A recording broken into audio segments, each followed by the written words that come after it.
to Busy People Dog Training. Today we're going to talk a little bit about training our dogs to stay. I'm going to show you two methods, and there are a number of methods that you can use that can train and reinforce this behavior. Today we're going to focus on two. The first method is training the dog to stay automatically when they hear the sit or down cue. And so what that means is when the dog hears the sit or the down cue, that means that they remain in that position until you tell them to do otherwise. So before you do this, your dog needs to know sit and lie down on cue pretty well. So the way you begin to teach them to sit until you tell them otherwise is by asking them to sit, and then if they remain sitting, click and give them another treat. And keep clicking and treating several times in a row as long as they remain sitting. Then, if they're still sitting after you give them, say, 4 or 5 treats in a row, give your release cue. Sit.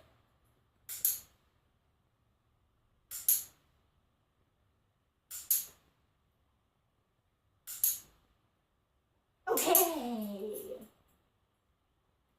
So, my release cue is okay, said in a very enthusiastic voice. Okay doesn't have to be your release cue. Some people prefer saying you're free or release or break. So choose a release word and stick with it. Your release cue is as important as the sit or the down cue, because it lets dogs know when they can get up. It's important to click and treat the release as well as the stay. Can you sit?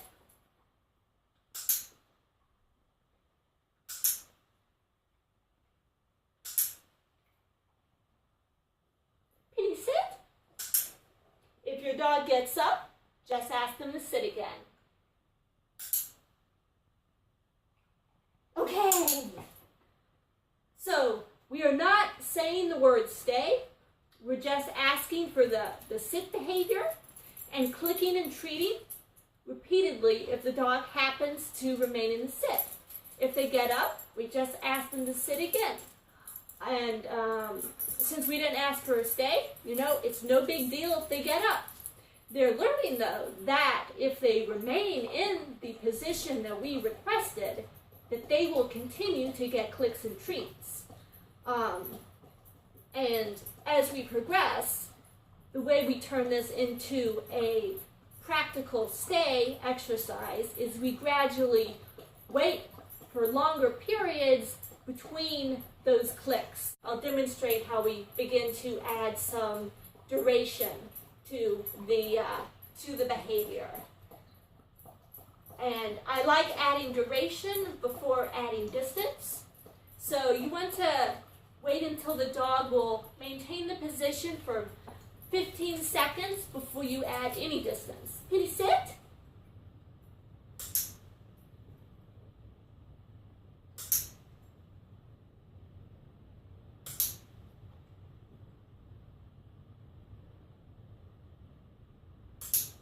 That was about 10 seconds there. Okay, so there, can you sit? I accidentally clicked as she was getting up, but she still got the treat because I clicked. If you accidentally click at the wrong time, the dog still gets the treat.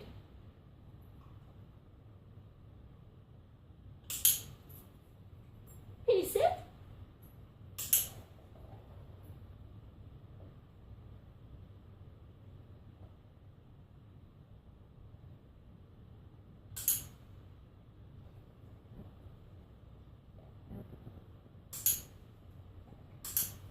Okay, good girl. So as you add duration, you also want to throw in some easy ones, some easy pauses that are only like a second. We don't want things to just get harder for the dog.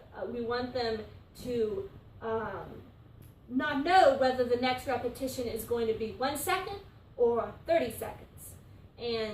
But we want to build on the higher end very slowly. So at first, we click and treat every second. And then we start pausing for a couple seconds here and there. And then we start pausing for like 3 or 4 seconds here and there. And we gradually increase the length of time that we pause until we're getting at least 15 seconds of the position that we asked for. And we do this for both the sit and the down.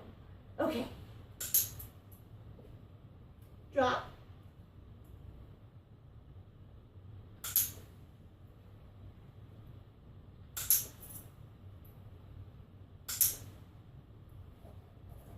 Drop.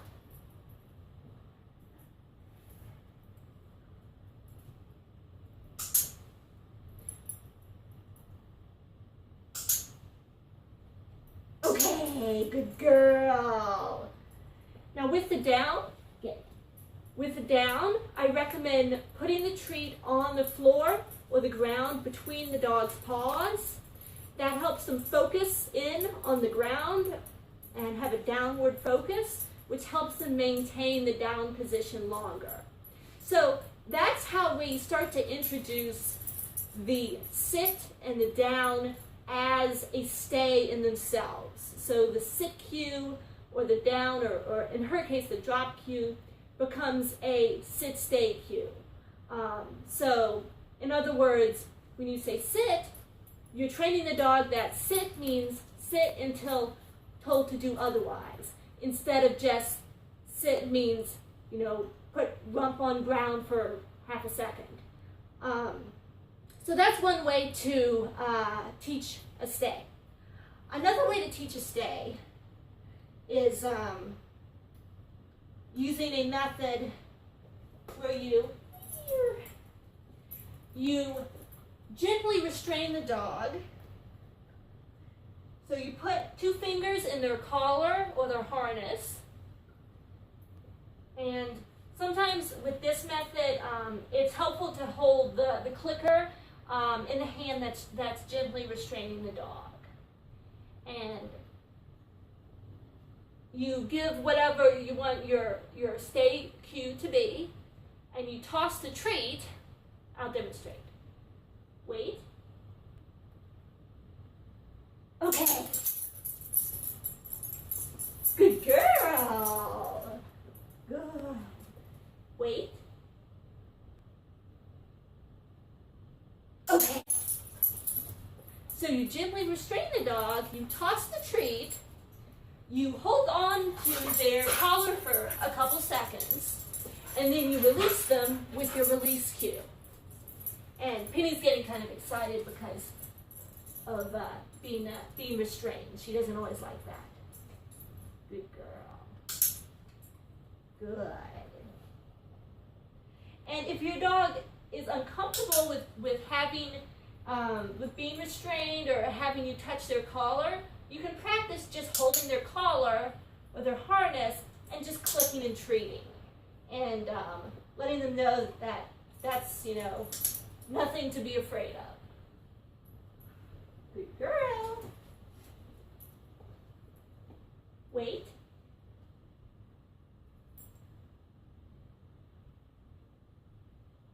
Okay. And this, some dogs really enjoy this this method because it really builds their anticipation, and so as dog using this method, as the dog realizes that they will not be allowed to go get the treat until you give the release cue, they will gradually stop lunging and putting tension on the collar, and you'll feel it. You'll feel the dog maintaining position without you putting tension on the collar. So Penny's trying to get attention right now by barking and acting up, so I'm just ignoring her right now. If your dog barks barks or jumps on you to get attention, the best thing to do is ignore the behavior. If you ignore the behavior, it will eventually stop. Any attention-seeking behavior will eventually stop if you ignore it. But usually it gets worse before it gets better. And I wasn't planning on discussing that in this video, but since Penny is offering this inappropriate behavior, it's a good opportunity to discuss it. So, if your dog is this is called extinction. This is called extinction. I'm ignoring her until the behavior extinguishes. It's like a child throwing a tantrum. They're going to get louder and scream louder and harder before they stop. But if you ignore it, they will eventually stop. And once they stop, it's good to reward them. And that's the same with dogs. So I'm just going to ignore her until this extinguishes, and then I'm going to reward her.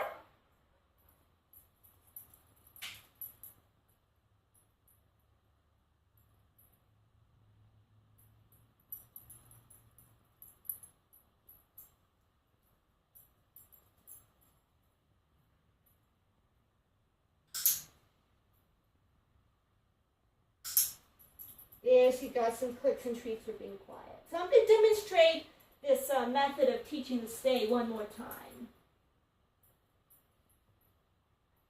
Wait. So now there is no tension on her collar. Okay, there she bolted forward a little bit.